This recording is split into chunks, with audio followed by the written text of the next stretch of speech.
লক্ষ্ণৌ এৰিছোঁ উত্তৰাখণ্ড যাবৰ বাবে। ৰাতিপুৱাই ওলালোঁ আমি দুয়োটা।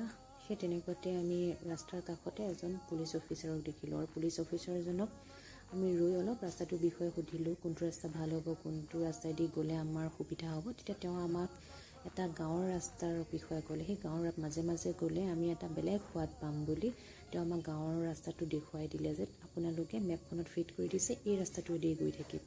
আৰু সেই পুলিচ অফিচাৰজনৰ লগতে কথা পাতি থাকোঁতে আমি এজন সাংবাদিক লগ পালোঁ। সাংবাদিকজনে অসম ৰেজিষ্ট্ৰেশ্যন দেখাৰ কাৰণে আমাৰ ওচৰলৈ আহি আমাক প্ৰশ্ন কৰিছে আমি ক'ত যাম, কি কথা, অসমৰ বিষয়ে কিয় ওলাইছোঁ আমি।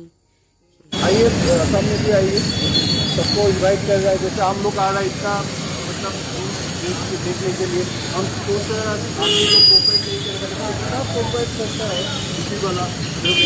এই যে কৈছিলোঁ গাঁৱৰ মাজে যোৱাৰ এটা সুকীয়া আমেজ আছে, সেই গাঁৱৰ মাজে মাজে যাওঁতে বহুত ডাঙৰ ডাঙৰ আমাৰ কিছুমান খেতি পথাৰ, কিছুমান ভাণ্ডাৰা দেখি পেলাই গৈছিলোঁ। আৰু ৰাস্তাটো খুব বিৰাট ভাল লগা ৰাস্তা এটা আছিলে। অত্যন্ত গৰম আছিলে যদিও মনটোত এই ধৰণৰ ভাণ্ডাৰাত অলপ দেৰি ৰৈ তেওঁলোকৰ যি আলহীৰ শুশ্ৰূষা সেয়া দেখি মনটো ভৰি গৈছিলে। তেওঁলোকে যিমান পাৰে শুশ্ৰূষা কৰিবলৈ সিমান শুশ্ৰূষা কৰিছিলে। এখন পাটি পাৰি দিয়ে বহিবলৈ, এখন বিচনী আনি দিয়ে, ঠাণ্ডা পানীৰ পৰা আৰম্ভ কৰি চব।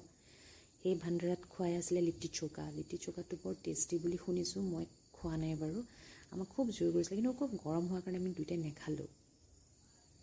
এইদৰে গৈ গৈ আমি পিলভিত টাইগাৰ ৰিজাৰ্ভ পালোঁ। সেই পিলভিত টাইগাৰ ৰিজাৰ্ভত মানে আমি নৱবাগেই সেয়াও মানে ৰিজাৰ্ভখন দেখাৰ আমাৰ ভাগ্য হ'ল। কিন্তু ৰাতিপুৱা আৰু গধূলি বোলে বাঘ ওলায়, কিন্তু আমি বাঘ নেদেখিলোঁ। এইটোৱে অলপ মনটো বেয়া লাগিলে। তথাপি অলপ পেটে পেটে ভয়ো খাইছোঁ, যদি আমি ৰিজাৰ্ভখনৰ ভিতৰেদিয়ে যাব লগা হয়, ৰাস্তাৰ কাষতে যদি বাঘ দুটা তিনিটা ঘূৰি ফুৰে, আমি যাম কেনেকৈ। কিন্তু দেখিলেও কিন্তু মনটো ভাল লাগিলেহেঁতেন।